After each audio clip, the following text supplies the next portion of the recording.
जय श्री राधे कृष्ण। आप सभी का हमारे YouTube चैनल पे बहुत बहुत स्वागत है। आइए सुनते हैं वैशाख मास महात्म्य कथा में 20वें अध्याय की कथा। अब तक आपने 1 से लेकर के 19 अध्याय कथा को श्रवण किया। अगर नहीं सुना हो तो हमारे चैनल पे वैशाख मास महात्म्य के नाम से प्लेलिस्ट बनाया गया है, आप वहां से जा करके पिछले अध्याय कथा को श्रवण कर सकते हैं। हिंदू धर्म में वैशाख महीने का बड़ा ही विशेष महत्व माना गया है। वैशाख के महीने में गंगा स्नान करना, दान पुण्यों का कार्य करना, भगवान विष्णु का पूजन करना, इन सबों का बड़ा ही विशेष महत्व है। तो आइए सुनते हैं वैशाख मास महात्म्य कथा में 20वें अध्याय की कथा।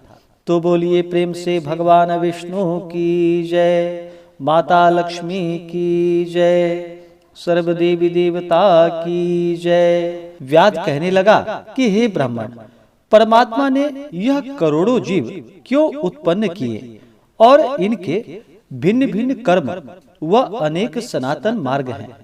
इनके स्वभाव एक से क्यों नहीं हैं? यह सब मेरी जानने की इच्छा है। शंख मुनि कहने लगे, सत्वगुणी, रजोगुणी और तमोगुणी 3 प्रकार के मनुष्य होते हैं। इनमें से सभी अपने अपने गुणों के द्वारा तीनों कर्म करते हैं। इन गुणों की विषमता, न्यूनता और अधिकता से मनुष्य वैसे ही कर्म करता है और उन्हीं के फल भोगने से मनुष्य कभी सुखों और कभी दुखों को प्राप्त होता है। प्रकृति के जीव इन्हीं तीनों से बंधे हुए हैं। गुण कर्म के अनुसार ही कर्म का फल होता है। प्रकृति में मनुष्य प्रकृतिम गुण कर्मों में लिप्त है और वे प्राकृतिक गति प्राप्त करते हैं और प्रकृति का कभी नाश नहीं होता। तमोगुणी पुरुष सदैव निष्ठुर, निर्दयी और सबसे ईर्ष्या रखने के कारण सदा दुखी रहते हैं और राक्षसों से लेकर पिशाचों तक सब तामसी गति को प्राप्त होते हैं। रजोगुणियों की बुद्धि पाप और पुण्य मिली हुई होती है। वे पाप और पुण्य दोनों करते हैं। इसी कारण स्वर्ग और नरक दोनों में जाते हैं।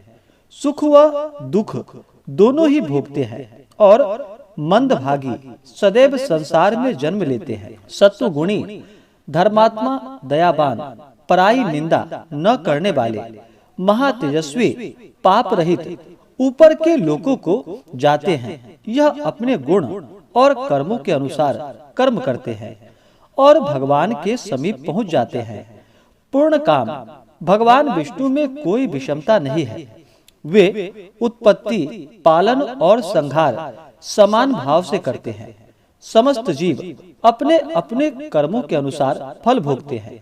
जैसे बाग में माली सब वृक्षों को पानी देता है, वह एक ही मार्ग से समान सींचे जाते हैं, परंतु सब वृक्षों की प्रकृति अलग अलग होती है। बाग लगाने वाले को कुछ विषमता नहीं होती। व्याध बोला कि हे भूबे, पूर्ण योग वाले मनुष्यों की मुक्ति कब होती है? सृष्टि काल की स्थिति तथा संहार काल की मर्यादा कितनी है? शास्त्र किसे कहते हैं?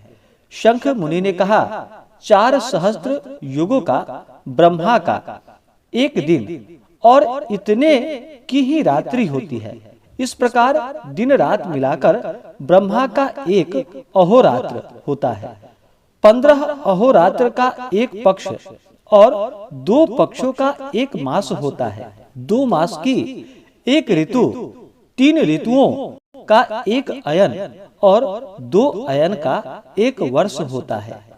इसी प्रकार ब्रह्मा जी के 100 वर्ष का एक ब्रह्म कल्प होता है। इसी को वेद जानने वाले प्रलय का समय कहते हैं। प्रलय 3 प्रकार की होती है। एक मानव प्रलय जिसमें मनुष्यों का अंत होता है। दूसरी और तीसरी ब्रह्मा जी के मुहूर्त में एक मनु का प्रलय होता है। इसी प्रकार जब 14 प्रलय हो जाते हैं तब एक दैनंदिन प्रलय होती है। मनवंतर प्रलय में पृथ्वी, आकाश और पाताल तीनों का लय हो जाता है और मनवंतर प्रलय में चैतन्य का नाश हो जाता है। किंतु लोकों के स्वरूप का नाश केवल इन लोकों में जल प्लावन हो जाता है और मनमंतर जीवों में उत्पत्ति हो जाती है। दैनंदिन प्रलय में लोक और लोकस्थ सबका नाश हो जाता है, सिर्फ एक सत्य लोक ही रह जाता है। ब्रह्मा जी के शयन करने पर चैतन्य अधिभूतों सहित सबका नाश हो जाता है। कोई कोई तत्वाभिमानी देवता और मुनि बचे रहते हैं तथा सत्य लोक के शयन करने वाले भी रह जाते हैं, जो कल्प भर तक सोते रहते हैं। फिर रात्रि समाप्त होने पर ब्रह्मा जी पुनः सृष्टि की रचना करते हैं, जिसमें देवता, ऋषि और पितृलोक व वर्ण धर्मों सहित सबकी अलग अलग रचना होती है।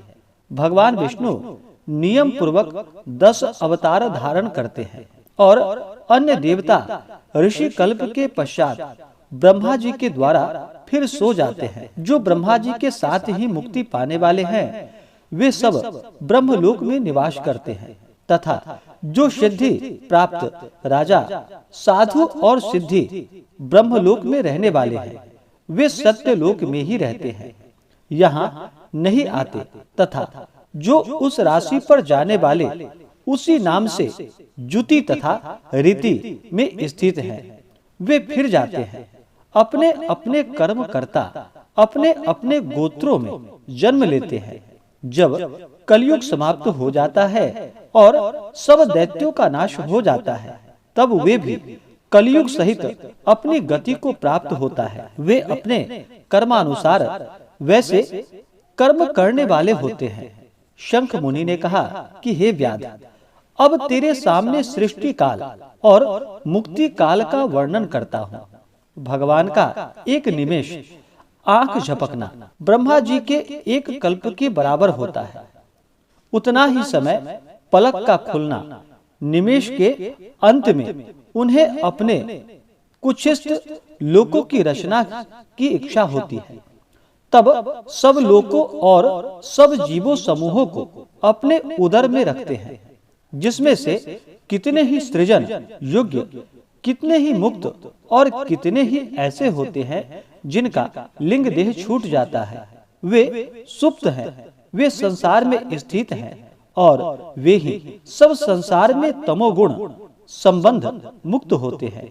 कुछ ऐसे भी होते हैं जो पूर्व कल्प में विधि पूर्वक लिंग भग को प्राप्त हुए, मानव पर्यंत जीव कोश जीवन मुक्त और मुक्तिगामी, जो पूर्व कल्प में विमुख हो ब्रह्मा जी से लेकर मनुष्य तक विष्णु की कुक्षिगत होकर भी ध्यानावस्थित रहते हैं। उनमेष के प्रथम भाग में चतुर व्यूहात्मक विभु बहुगुण होकर व्यूह में स्थित वासुदेव ब्रह्मा को सायुज्य मुक्ति देते हैं। तत्पश्चात महात्माओं को तत्व ज्ञान रूपी सारूप्य मुक्ति देते हैं तथा देवादिदेव जनार्दन एवं अन्य मनुष्यों को सालोक्य मुक्ति देकर अनिरुद्ध रूप से संपूर्ण स्थिति लोकों का अवलोकन करते हैं। वासुदेव आदि से लेकर पूर्ण गुण से युक्त चतुर व्यूहात्मक को महाविष्णु भगवान भिन्न भिन्न कर्म और आराम वाले लोक की रचना करते हुए स्वयं पूर्ण काम करते नेत्र मूंदने के अंत में पुनः योग माया का आश्रय लेते हैं। व्यूहस्य संकर्षण से चराचर का नाश करते हैं। यह सब उस भगवान का वर्णन होने वाला कार्य है। यह कार्य ब्रह्मादिक और योगियों द्वारा कहा भी नहीं जा सकता। इतनी कथा सुनकर व्याध कहने लगा कि हे मुनि, भागवत क्या है और किन धर्मों से भगवान प्रसन्न होते हैं। शंख कहने लगे कि जिस धर्म से चित्त की शुद्धि हो और सज्जनों का उपकार हो, उसी को सात्विक धर्म, जिसकी कोई निंदा ना करे, जो धर्म श्रुति और स्मृति के अनुकूल हो, उसे ही सात्विक धर्म समझना चाहिए। वर्णाश्रम के विभाग से वह धर्म 4 प्रकार का है। उसमें से प्रत्येक 3-3 प्रकार के हैं, नित्य, नैमित्तिक तथा साम्य। जब वह धर्म विष्णु भगवान को समर्पण किए जाएं, तब उनको सतोगुण युक्त भागवत कहा जाता है। जब किसी कामना के लिए दूसरे देवताओं को समर्पण किया जाए तो रजोगुण युक्त और राक्षस, पिशाच आदि लोक निष्ठुर देवताओं का पूजन करना यह तमोगुण कर्म है। सत्वगुणी भगवान के निमित्त सत्वगुणी कर्मों को करते हैं, वे ही भागवत धर्म है। जिनका चित्त सदैव भगवान के चरणों में रहता है, जिह्वा पर भगवान का नाम, चरणों को हृदय में धारण करते हैं, वही भागवत धर्म है। जो सदाचारी, परोपकारी है तथा ययाताहीन है, वही भागवत धर्म है। जिनको शास्त्र, गुरु, साधु और कर्म में विश्वास है और सतत ही भगवान की भक्ति में लगे रहते हैं, वही भागवत है। जिनको भगवान के धर्म मंतव्य है तथा जो श्रुति और स्मृति में बतलाया गया है, वही धर्म है।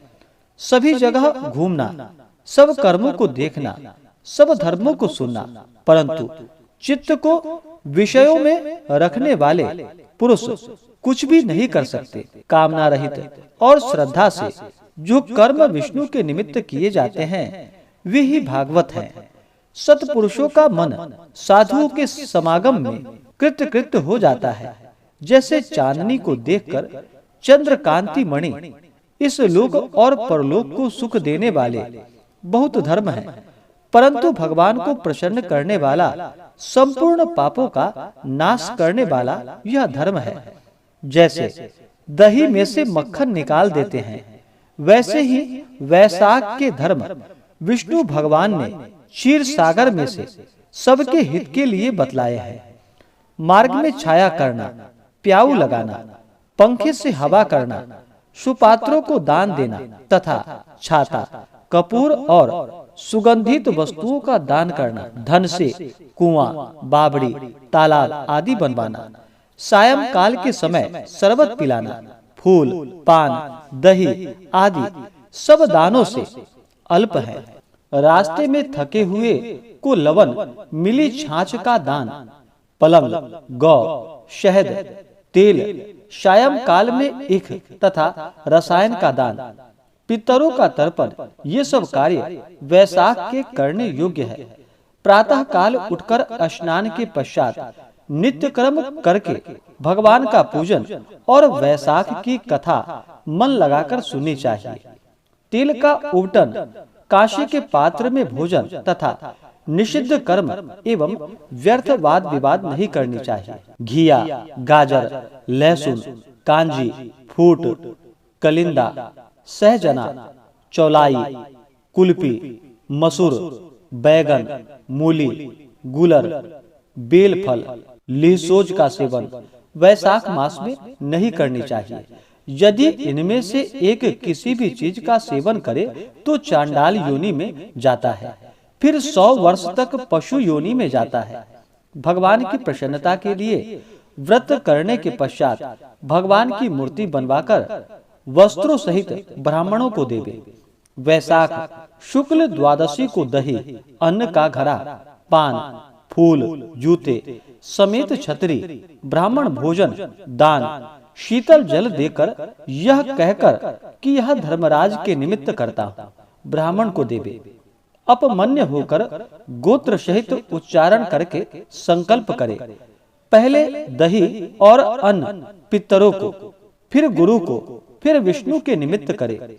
शीतल जल और कांसे के पात्र में दही, अन्न, तांबूल, दक्षिणा और फल रखकर यह कहे कि हे विष्णु, मैं वैकुंठ की प्राप्ति के लिए यह सब दान करता हूँ, और सुपात्र ब्राह्मण को दान देवे।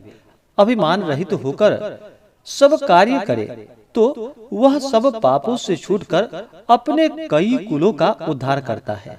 सूर्य मंडल को भेद कर योगियों को भी दुर्लभ विष्णु लोक को जाता है। श्रुतदेव जी कहते हैं कि जब यह कथा शंख व्याध को सुना रहे थे, तब सबके देखते ही देखते वह पंथ शाखी वृक्ष पृथ्वी पर गिर पड़ा और उसके कोटरे से एक बड़ा भयंकर सर्प तत्काल पाप रूपी देह को त्याग कर हाथ जोड़ सिर झुकाकर वहीं बैठ गया। इस प्रकार से श्री स्कंद पुराणीय वैशाख महात्म्य में नारद एवं अम्बरीश के संवाद में भागवत धर्म कथन नामक 20वां अध्याय पूर्ण हुआ। तो बोलिए प्रेम से भगवान विष्णु की जय, माता लक्ष्मी की जय, सर्व देवी देवता की जय। इसी प्रकार से अगर आप सब आगे के अध्याय को सुनना चाहते हो, हमारे चैनल पे नए हो, तो हमारे चैनल को लाल बटन दबा करके सब्सक्राइब करें, साथ में बेल आइकन घंटी को दबाएं, ताकि मेरे वीडियो का नोटिफिकेशन आपको समय से मिलता रहे। वीडियो को लाइक करें, शेयर करें, सुखी रहे और स्वस्थ रहे। जय श्री राधे कृष्ण। धन्यवाद।